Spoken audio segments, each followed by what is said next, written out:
City. Hey y'all. Changing narrative. This is Stacy. Um, she already got me laughing, y'all. This is gonna be a really good interview. This young lady name is. I'm not gonna tell you our name. I'm gonna let her introduce herself. Go for it. Hello, everyone. My name is Atiti. Walk by, sometimes right. Um, yeah, that's it. Tell us That's about me. yourself. I am originally from Georgetown, South Carolina, born and raised. My presently, I live in South Carolina.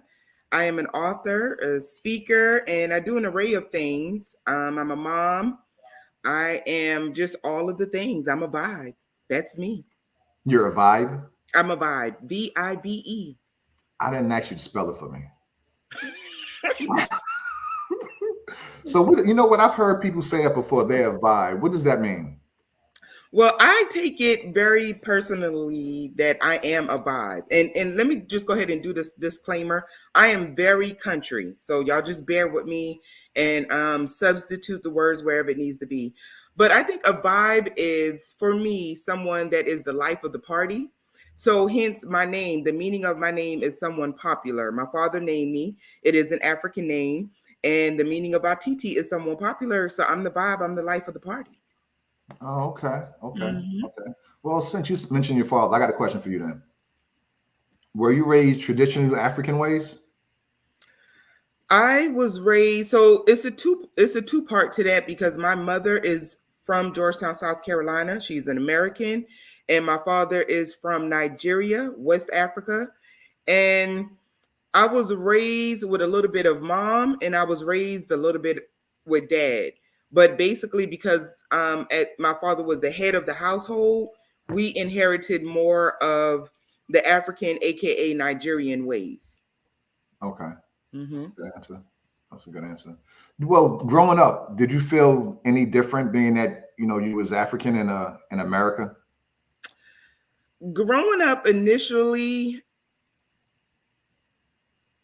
I really honestly I did not embrace my culture until I grew up and was a little more mature. When I was growing up, I was a little upset with my name because a lot of people never said my name correctly. So I always took that personally and I always wondered like why did I have to get or why did my damn dad name me or give me that African name, which is a beautiful name because he named me after his mother. So maybe all through grade school, I did not embrace the African culture. And for many reasons, it was just because I felt that I was different.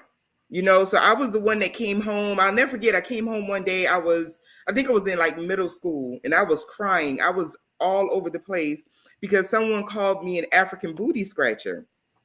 Now, I didn't know what that meant, but whatever it was, I didn't think it was nice. So I come home crying to my dad, and my dad was like, what is the meta? And I'm telling him, I'm like, Daddy, I was at school. This boy called me an African booty scratcher. So my dad's sitting there like, but why are you crying? Because do you scratch African booty? And I was like, no. But I was just so upset about it because nobody else was getting called that. I don't even recall other African Americans or Africans in any of my school grades. It always felt like it was just me, and I was also the oldest. So it was challenging having the funny African name, everyone knowing my dad, and they teasing the way that he talk and all of those things. So yeah, I didn't embrace what I embrace today. Mm. You got a interesting perspective then. Hmm. Mom's from South Carolina, right? Hmm. Dad's Nigerian. So growing up, what was your thoughts on Africa then? Well, I was a little confused, even though my dad presented us with a lot of things. Like we had knowledge, but then I have my dad telling me one thing, but when I go to school, it was like they all live in huts. They all did this. They all did that. They chased lions and stuff like that. And I would come home regularly and ask my dad. my dad would always look at me like I was crazy. He was like, Chisa, what? He was always like, where are you getting these things? But no, it was different, but it was normal at the same time. Wow. Wow. So Yeah. when did you realize it wasn't what everybody was joking you about then? I already knew because every year my dad would go home. Every year my dad would go home. My dad would come back. He would bring us so many different things, clothes, bracelets, whatever it was. And, the pictures alone did not correlate with what people were teasing me about. And my dad will tell to this day, my dad sends me all kind of pictures, videos, and I'm like, okay, Africa does not look like what people were telling me. Now, yes, of course, they have their parts. Just last week, he sent me a picture of him being in a village. And so they have their certain, what we would call here in the States, rural parts, but they have cities built just like California and the bigger cities here in the United States. And I always laugh when people ask me, do those people still live in huts? And I'm like, what? I'm 40 something, and people are still naive to the fact that they believe that Africa is still this big rural continent that they get up in the morning and go hunt for food before they can eat dinner. It amazes me how naive people can be sometimes about the culture and that continent as a whole. Africa is one of the richest continents in this world, one of the richest, biggest, resourceful continents in this world. Who do you think started that rumor? I don't know. You don't know? No, if I had to guess, I don't know. I don't even want to answer that. I'm not sure. Wow. Yeah. So what did your mom think then? Okay, first of all, have you ever been there? I've never been there. And you know what? When I get off this call today, I'm gonna text my dad and ask him what happened. Because when we were growing up, we all had passports. Me and my siblings. My mom has went, but I haven't went. Now the plan is to go next year. And I'm really excited about it. And again, I think I'm going to embrace it more because I have a better understanding and more maturity when it comes down to my culture. Okay. So who cooks better, your dad or your mom? Both of them. My mom learned a lot from my dad, and being like presently, my dad is not in the US. Um, just about every other month, I ask my mom, "Can you make me some African food?" And she makes it. But both of them, I love both of their cooking. So your dad taught your mom how to make African food? Oh yeah, Really? yeah, I've been seeing some of the pictures you put on Facebook. The food be looking good. yeah, and that also makes me laugh too at times because people will ask some of the what I feel are weird questions like, why aren't you using a fork? Why I can't eat with my hands? And I'm like, okay, well, this is culture, and anytime we eat African food, we're eating using our hands. I laugh sometimes when I see other individuals when they go to African restaurants here in the United States and they're using like a spoon or a fork, and I'm like, what?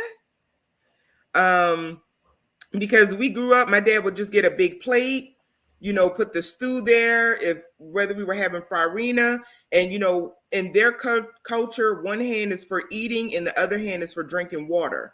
And it makes me also laugh seeing people drinking like Coca-Cola with their meal. That was forbidden in our house. You wasn't drinking, especially back in those days, you wasn't drinking Kool-Aid, Tang, or none of that stuff. You had to have water with your African dish. Wow. Yeah. So how often do you eat traditional African food then?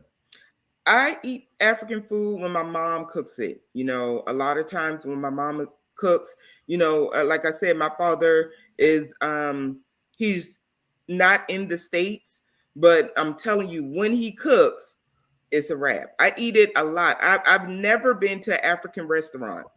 I have people that will inbox me while they're at an African cuisine restaurant and will ask me what to order, and I'm like, I don't know.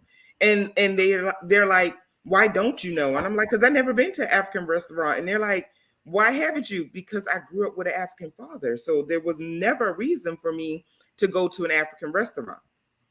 Makes sense. What's your favorite dish? I love farina. I love it all as long as it's not spicy. That's one thing. I do not eat anything spicy.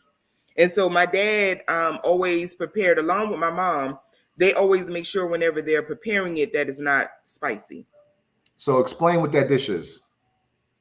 Well, one dish in particular, the farina, it is, if I'm not mistaken, it's like ground yams. So that's the equivalent to our rice in the United States.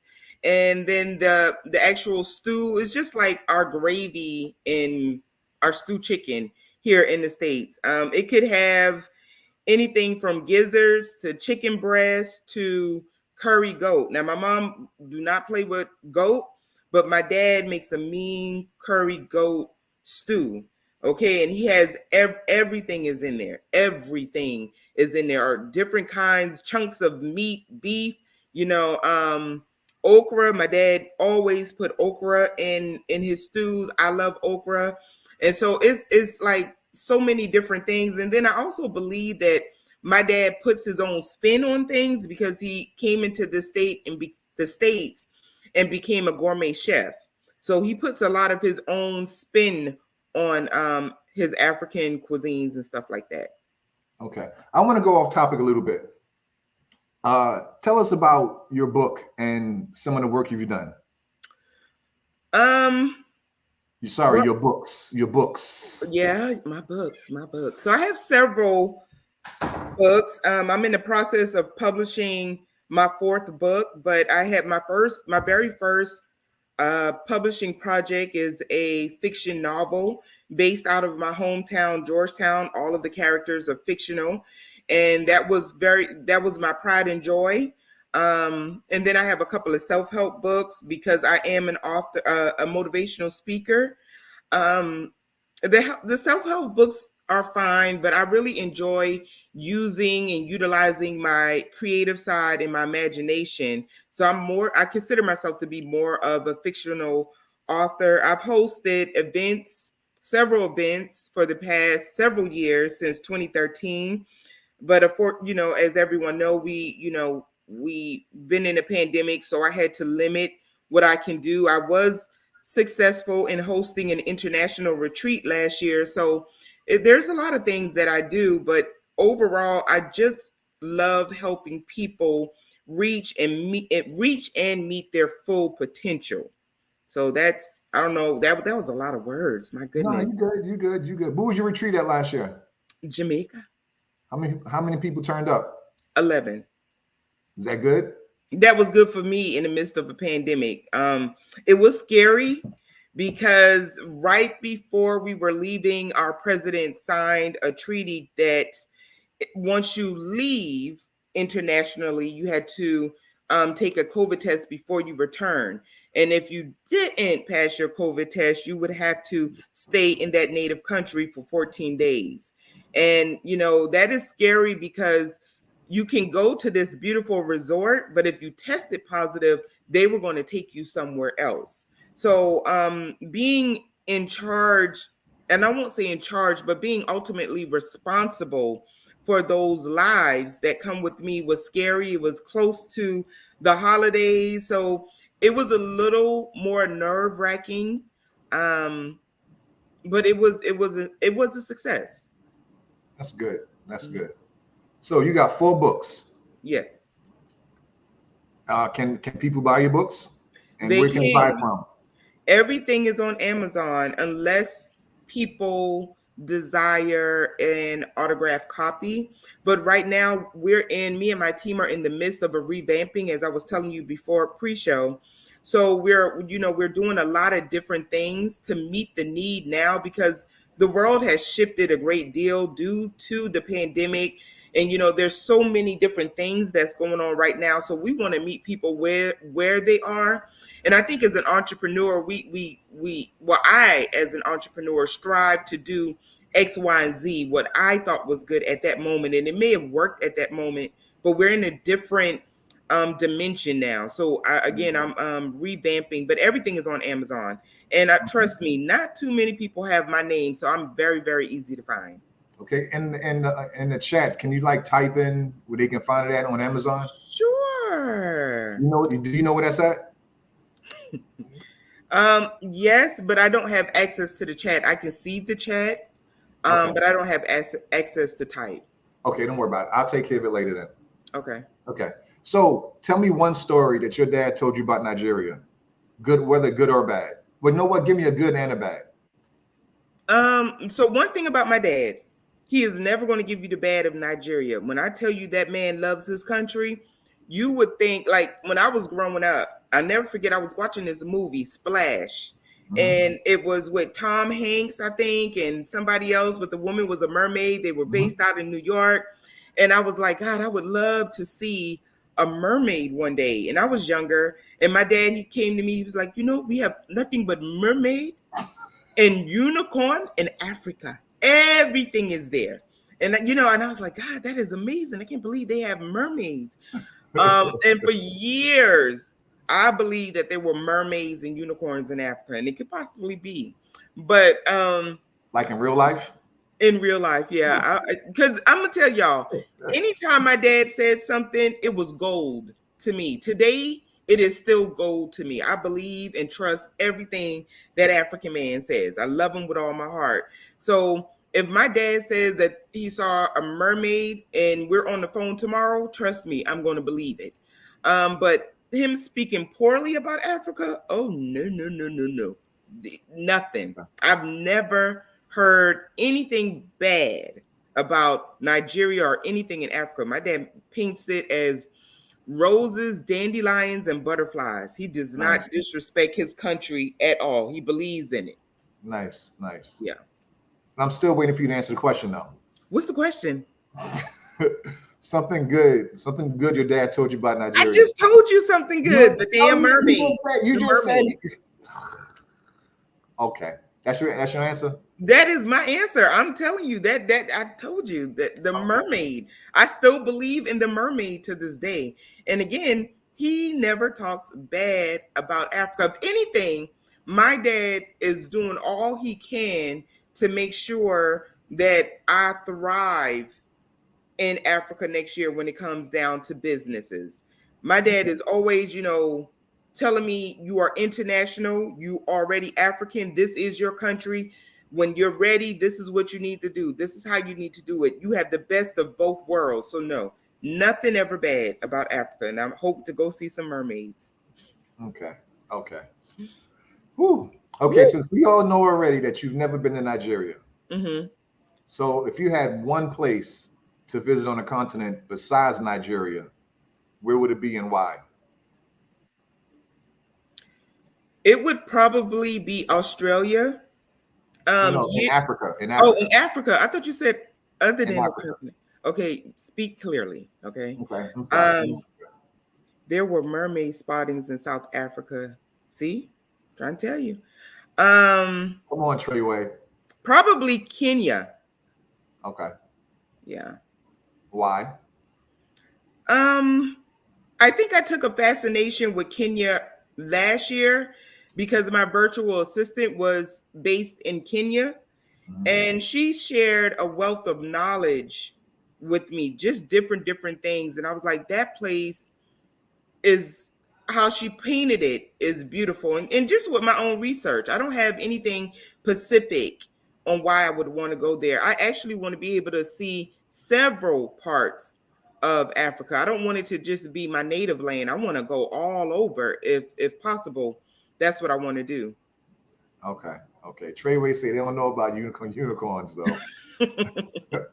I'm trying to figure. I'm gonna have to do some research on these mermaids because growing up, you probably the only one that ever thought they was real, TT. Everybody else, they are real. I still believe it. Wow. Do you have a favorite African movie or TV series? I don't have I usually watch every now and again some different African movies. I recently found this. I want to say he's a director, and I stumbled up across his um, social media profile because he has the same last name as my last name. So I Okay. got so intrigued with it, and I see that he has a couple of movies that's coming out, and so I'm going to be focusing on watching his movies. And I know he has a series that come out, but I watch an array of things. That's being in an African household. We just watch an array of things, so it's not always just African movies. It could be anything. I love African music. I listen to, and I don't have one person in particular. I listen to an array of things. Yeah. Okay. Cool. Well, I know you have a lot of stuff you got to do today, so I'm not going to keep you too much longer. But I do have a couple of other questions for you. That's going to be kind of funny, maybe, Okay. and it's going to make you think. Okay. Okay. If you can change one thing about yourself, what would it be?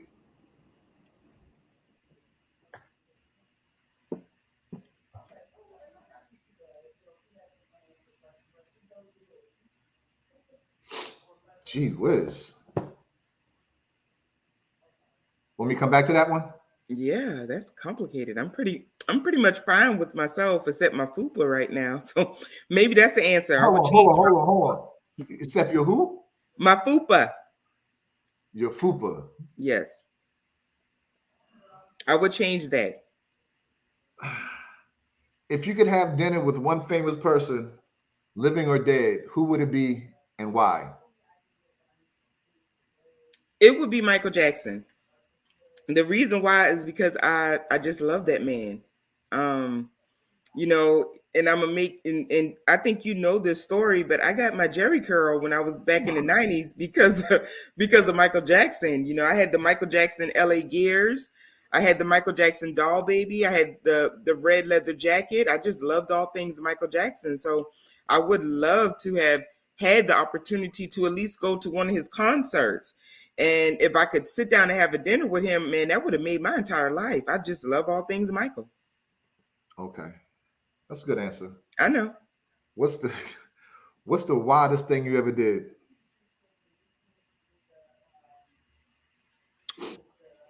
The wildest thing I've ever done? Yeah, I didn't ask you to repeat me.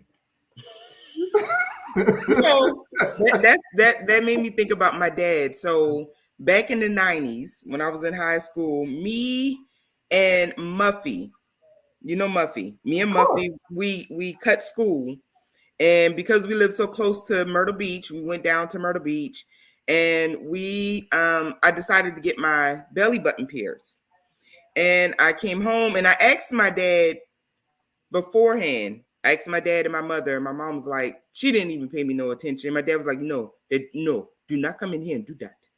And I did it anyway, and I tried to hide it from them. Long story short, it got infected. And my dad was ticked off with me because my dad was one of those ones that he would tell me A, and a lot of times I would do B. So yeah, that's about the most craziest thing that I'm willing to share. Okay, okay. One more thing for you. You still got me kind of thrown off about the one thing you would change. But anyway, what's a bad habit you had that you've been able to overcome? A bad habit, mentally would be self-doubt. I've doubted myself in so many arenas that I honestly, this 2022 has taught me a lot about myself as a woman, as a mom, as a sister, as a daughter, as all of the things that I never really lived up to my name. And that's something that my dad reminds me from time to time, that you can do whatever you want because your name automatically means someone popular. So self-doubt is the biggest thing that I've overcome. I can do whatever it is as long as I put my mind to it. I see your dad's been a big influence over you. He is. He still is today. And I'm going to send him this link because, my dad will get on Facebook. We communicate a lot through WhatsApp. Mhm. And so, my dad will correct me and he'll call me and he'll say, I know you're 40 something years old, but you need to take that Facebook post down. You are you're international, you are professional. It could be something minute. My dad does not mind correcting me, advising me, and even with my clothing, this dress, shouts out to my dad for the authentic African clothing here. Anytime I'm speaking or hosting a conference, my dad always sends me outfits. He picks them out himself, and he mails them to me so that I can be the spotlight of the room. He don't believe in going down to JC Penney and walking in and somebody else having on the same outfit. He's always helped me to recognize that I have such creative abilities to be much more than what I've been, much more than what I've been doing. My mom is that too. But since we're on the topic of Africa, and I remember last year I told my dad that I really, really want to host a retreat in Africa. And he was for it, but he came back with like 5 other things. He was like, okay, this is what you need to do. And before that week was over, I was speaking to this young man based out in Kenya, working on several projects in Africa. But my dad is the one that opens my eyes up to know that you don't just have to do one thing. My dad is a true entrepreneur. So he believes in making money while you sleep. He don't believe that your hands should be on every single thing in order to make money.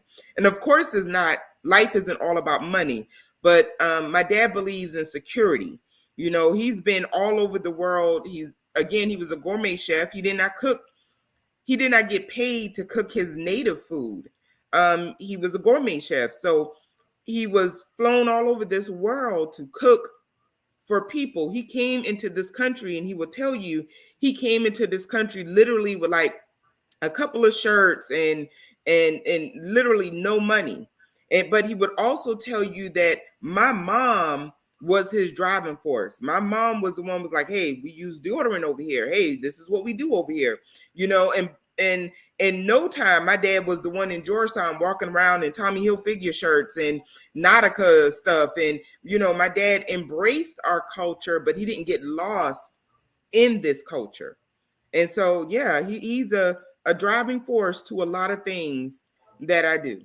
Very nice. Give him a shout out. Say his Hey, name. Daddy. My daddy name is Arobasa, but I call him Daddy. I call him sometimes Baba in African, but that's my daddy. Okay. We look just alike. He looked just like me. Okay. Okay. How about your moms? My mom name is Mommy. And yeah, that's my mom. Shouts out to my mother, my father. They created masterpieces with all 3 of their children. I took the hard way. My dad always encouraged education along with my mother. I got in trouble. My dad will tell you that I gave him his gray hair. Even today, when I tell him about my children, I say, I can't believe he did such and such. And my dad would laugh. He was like, well, it's no worse than what you did because you're the one that gave me all my gray hair. None of your brother, your sister. It was all you. My dad tells me those things. And yeah, I consider him to be one of the smartest men that I've ever known. My dad knows it all, calculus, everything. My dad taught calculus in Georgetown, at one of the schools in Georgetown. My dad was the one that when I decided to get my life together and went back to college, I don't know what I was telling him, but he was the one that was like, well, I don't care. Study until your eyes bleed. Like my dad always said, study until your eyes bleed. Even my college roommates would laugh like, God, your daddy don't play. And, they believe heavily, and I'm not saying that we don't as Americans, but Africans believe heavily in education. And that's just him. That's till this day, he'll tell me, you need to slow down when you talk. If I do a Facebook Live and I'm just coming on for a couple of seconds to give motivation. He'll listen. I'll know that he's there watching. I give him less than 8 minutes. My dad, I don't care if it's day or night, whatever the time zone is, my dad will call me on WhatsApp and say, that was a good speech. I like it. Look more into the camera. Use a quote from this person. My dad mailed me a book with over 400 quotes just year before last. Wow. And he was like, study the book. And I'm like, okay, all right, well, I might get a quote or two out of there, but there's no way in this lifetime I will be able to learn all of those things, you know. But I didn't appreciate it. A lot of things that he taught me, along with my mother when I was younger, it doesn't register until you get, you know, up in age and you have your own children and you start sounding just like your family, you know. And that was one of the most important things. I can ramble, but that was one of the most important things that I wanted to do last year, was make sure that my children get passports so that when it's time to go, we go. You know, you can't go to Africa for 2 weeks. You know, you need a month in Africa at least. Yeah. So I'm excited about that journey, and I'm excited about the maturity that my children will get to experience this, and they can make their decision whether they want to live here or live internationally. But the best part is we have two homes, and we are embraced in both of the continents. Yes. I like that. I like that too. But the thing is this, though. What? I asked you about your mom, and you went right back to your dad. Oh, well, because, okay, so my mindset is because it's changing the narrative South Africa. So my mindset is all things Africa. All things Africa. And like I mentioned, my mom is an amazing woman. You know, she taught my dad a lot. My dad lived in her city where she was raised and born, and they created a masterpiece. I love the word masterpiece, but they created a masterpiece in Georgetown because of my mother. You know, my dad didn't know anything. My dad came in the States and they met in college at Midlands Technical College in Columbia. Okay. Yeah. So my dad didn't know. My dad did not come here because there was family here for him. He came here and he landed here because he knew that he wanted something greater. Nice. But my mom is amazing. Hey, mommy. Look at your girl. I've seen plenty of pictures of her online. Yeah, she looks just like me. Yes. Sia says, speaking slow as Africans come natural as Africans because we speak so many languages, and speaking slowly gives you time to think. Yes. I have a problem with that sometimes too. I think before I talk. No, hold on. You know what I'm saying? Is because you just got so many stuff going, and it just comes out the wrong way. Yeah. You got to slow down and start over. I think that's very important, because even like with some of my cousins that are over in Africa, like we're all friends on Facebook. I see that their culture, they listen to a lot of the same music that we listen to. They eat a lot of the same food that we eat. A lot of their food is more better than what we have here in the States. But one thing that I realized about them is that they take pride in the words that comes out. They're very mindful and intentional on what they type on social media. That's one thing I know about a lot of my family that's over there. So yeah, sometimes sometimes I speak before I think, but I'm learning to slow it down a little bit. Sia asks, do you speak any other languages? No. You know what? I'm going to make this joke since I know my dad is going to watch this. Okay, I think my daddy did not teach us how to speak his native tongue because he didn't want us in his business. So he would talk his native tongue around other people? Well, whenever his brothers would come, or whenever he was on the phone, we didn't have a lot of Africans per se living in Georgetown, South Carolina. We had, a couple of his family would come and visit. But yeah, my sister, nor my brother, we do not know how to speak the native tongue. There are little things I can communicate. The little things. Really? If anyone has any questions for her, y'all can go ahead and ask the questions. Because I'm running out of questions, and I don't know how soon she has to leave, but She does have a job, you know. And I still want to know about this fupa because I don't think they know what a fupa is. Well, I'm gonna make you laugh because my dad. You sure your dad want to know what a fupa is? Oh, my dad knows. Trust me, my dad knows because my dad runs several miles a day. He will tell you this. He will tell you. My dad does not believe in eating unhealthy at all, period. So growing up, we were the house that didn't really have Kool-Aid, soda, and all of that stuff. Everything was water, water, water.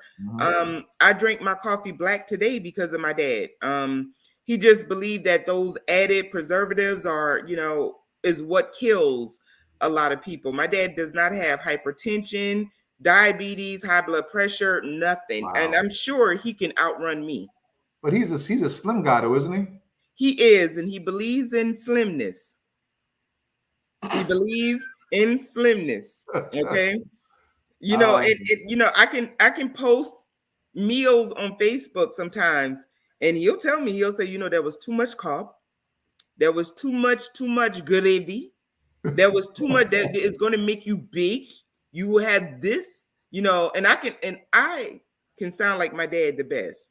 No, he believes in health. Health is wealth. He believes in that. So he knows what a fupa is. He encourages me to do my part. And, he told me just like earlier this year, I was like, Dad, I'm struggling with my weight. He was like, don't eat after 5 o'clock. And if you eat after 5 o'clock, eat lettuce. And I was like, lettuce with what? Just Yeah. lettuce. And I was like, okay, no, I'm not doing that. No, I'm not doing that at all. I'm gonna be hungry again at 5:01. Yeah. They asking, well, Sia joined late. Sia, nah, she hasn't been to Africa in general yet. But Neo, I guess everybody's different. She said, I beg to differ on speaking slow. I talk real fast or often told I need to calm down. But I know for a fact I talk fast. I guess for me that my mom and dad is from New York and I grew up in the South, so I have like a mixed dialect a little bit maybe, to where sometimes I got to repeat myself or sometimes I can hear myself saying something really, really fast and I'll stop and I'll slow down and I repeat myself. But it's definitely a thing.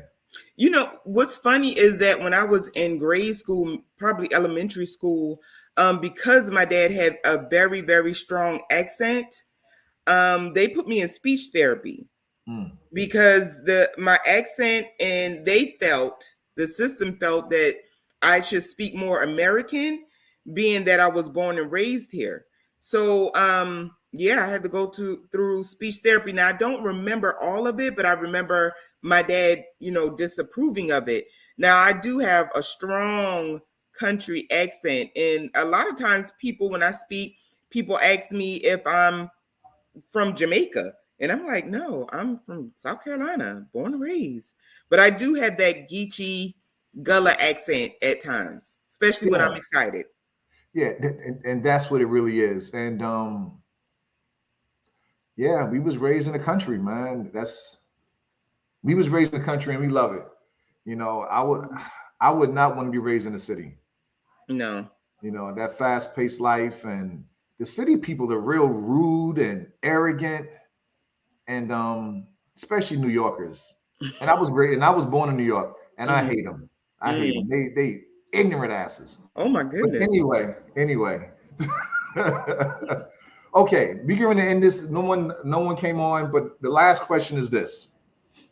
If you could tell all your American friends to visit Africa, that's kind of hard for you because you never visited Africa. I'm going next year. By the grace of God, I'm going next year. And I really want to go by myself, but hopefully I want to go by myself first and be with my dad and let him take me around and then bring the family later. But whichever way happens, I just want to touch the ground, to be honest with you. For a month. Yes. Nice. Being self-employed is pretty cool, ain't it? Yes. And I'm going to be working on that, because my dad tells me all the time, if you work on what you're good at, what you're great at, There's no reason why you can't come and stay a month. My dad just recently encouraged me to say, you can come and move here if you want to, and it feels good to have that option, because a lot of people are moving to Africa, but they're learning it as they go. See, I already have my natural born person there. So, I've done, we've done some research too, and there's a lot of, speaking what you just said, there's a lot of blacks in general just moving across the world. Portugal, Africa, any brown country, it's a lot of Americans leaving because we tired of this mess over here. mm-hmm. It's all every day is something. Every day somebody's getting killed, somebody's daughter or son. We can see it in the news, and just imagine the stuff that we don't see in the news. Yeah, it's way more than what we see. There's a lot of opportunity in Africa, because, again, like I mentioned earlier, that is one of the wealthiest countries. People are secretly and silently trying to move in to take what's already there, and that's been going on long before us. And I got to make sure I send you this video that my dad sent me the other day, and it was so powerful at all of the riches that is in that country. So in a little while, people are going to be doing their best to get over there and try to take and manipulate and stuff like that. But one thing I can say about Africans, they protect their own. They really do. Yeah. And you're right. When we visited, we were surprised to see as many white people as we saw. We knew it was like 85, 90% black folks, but we seen too many white folks too. Especially on the plane, and it surprised us because it's like, if Africa is so bad and so dangerous and nothing is there, why these damn white people on this plane going there? Yeah, well, I don't really. So, I want to address that too, because I know some people automatically feel that because my father is African, that we dislike Caucasians, and that is not the story, because especially South Africa, they're just filled with a lot of our fair-skinned brothers and sisters. But people are going over there for a reason, and that's a sign that there are so many resources. And when I speak of resources, I am speaking of the wealth of the land, what the land produces, what the land offers. There are still mines there that haven't been touched, with stones and jewels and rubies. It's just so many different things, and people are really taking more of a liking, because you can go over there and live wealthy. You know what I'm saying? You can go over there with X amount of dollars and live much more better there. The quality of the meat is better, the food is better, just the livelihood is so much better. Does Africa have its rough areas? Of course, as with any country. Okay, but there are areas where I know for sure, my dad tell me, I don't even have to lock the door when I go to sleep. Wow. Now we have areas here that, man, you need to put a chain on the door. You need to have ADT. You need to have the ADT sign out on the outside. No, I see why people are doing it, and I can't wait to share that video with you, because that video, it was a TED Talk of a young man who was Caucasian, giving out this whole big talk about the land of Africa and where it's going in the next less than 5 years. So if he understands that and he knows what that's about, then that's why people are starting to say, okay, let me go ahead and get first dibs. You feel what I'm saying? Yeah. Is there ADT over there? Yeah. Yeah. We got ADT over here, Sia. That's the number one. That's actually the number one security company probably in the States. You would think they're number one? ADT. If not, they definitely up there. Yeah, they're up there. So I don't know if too many more to even mention. That come off the top of my head. That's the first thing I would think of is ADT. Yeah, but I'm excited about going there, and it's not all about the businesses that's going to come as a result of me going there, but it is about the ability that I get to do what a lot of people, and let me rephrase that, anybody can do it. You don't, it's not because I have an African father or any of that, but I get to do what a lot of people have to really work a little harder to do. You know, my dad has already laid the foundation, so I can go over there and be the best version of myself, but be the best version of myself in two continents. You feel what I'm saying? So I'm Mhm. excited about this next venture. Now, granted, some of the things my daddy will call me and he'll say, okay, you need to do this, this, this. And I'm like, I'm not doing that. But I understand why. Um, because it can't always be writing books. You know, not everybody wants to read a book. You know, it has to be something that people need on a regular. So again, I'm excited about doing that. I'm excited about going and seeing where he grew up at. I'm excited about the food. I'm a foodie, so I'm excited about all those things. And again, it's going to be a great journey. Okay. I'm going to Nigeria, which is my father's native land, and hopefully I can go see some other different places. I would love to walk through the village. I would love to do a lot of things. You know, I'm just excited about the journey that is going to take for me to get there. It's a lot of work on the American point of view, on the American side, because you know you got to take shots, you got to do all kind of different things to go. But I'm really excited about doing that journey and being again mature enough to embrace the beauty of Africa. So, what's your timeline on being solely self-employed? What's your You timeline? know, um, I really, so my timeline, without giving a long story, my timeline is to really be wrapping up a lot of things by the end of this year, because Wow. anything can happen. I'm very myself, I'm very resourceful, I'm very knowledgeable, I'm very creative, I've invested over the years. So it is really time to put pen to paper and really focus on the things that I can do, because I've learned so many things that it's just time. You know, it's time to flourish. It's time to live up to my African name, and it's time to be a positive impact in the world and internationally. So I'm excited about, you know, going to Africa. I'm excited about what I can do over there. I'm excited about what I can do here in the States.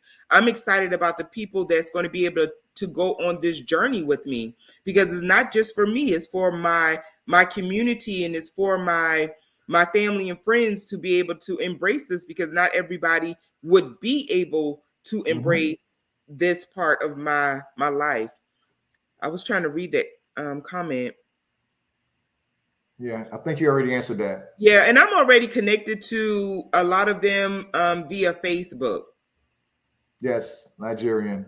It is, yeah. Yeah, yeah. So, last thing. A couple years ago, you sent me something that's talking. We talking strictly about working for yourself and how Hmm. difficult it is. So, a couple years ago, you might have sent me. You might have texted me something that Steve Harvey said about scraping your knees or something like that. That's how we're gonna close this podcast out. Do you remember what he said? Um, when you jump, There you go. And let's end the podcast with that. when you jump, you're gonna scrape yourself. You're gonna have, you might get a couple of broken bones. You're gonna hurt yourself, but on the other side of that jump is purpose. That's pretty much in a nutshell what that video was about. And so, yeah, I encourage people whenever they see this video, this podcast, to live your best life. As of September 28th, 2022, whenever you see this moving forward, it could be 5 years from now. Let this be your confirmation to jump. You're going to get, you know, you're going to scrape yourself, you're going to hurt yourself. There's going to be so many things that happen. You may even regret the jump, but on the other side of that jump, it will be a purpose. All right. Peace out, everybody. Thanks, TT. You're welcome, Stacey. Later, y'all.